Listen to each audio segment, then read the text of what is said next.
ఎందుకు ఈ మాట చెప్తా ఉన్నా అంటే ప్రేమ నాకు కూడా ఉంది. నాకు తండ్రి కావచ్చు, అది వేరే విషయం. కానీ ఒక రాజకీయ నాయకుడిగా వారు ఈ మధ్య రాజకీయ పరిణితి కోల్పోయి మాట్లాడుతూ ఉన్నారు.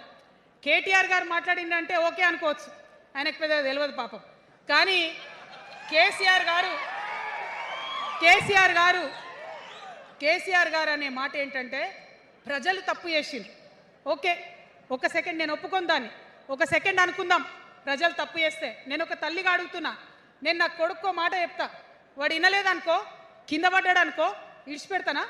దగ్గర తీసుకొని మంది అనా? ఓకే, ప్రజలు తప్పు చేసిర్రు అనుకోండి, మీకు అధికారం ఇవ్వలేదు అనుకోండి, ఒక కర్కోటకుడి పాలన నడుస్తుంది అలా తెలంగాణలో.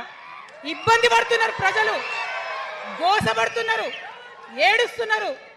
ఇండ్లు అన్నీ ఉండి ఇండ్లు గూలగొడుతుంటే, అర్ధరాత్రి ఇంటి మీదకి వచ్చి ఇండ్లు గూలగొడుతుంటే ఆదుకోవాల్సిన అమ్మలాంటి మన పాత కేసీఆర్ ఏడి ఎక్కడున్నాడు?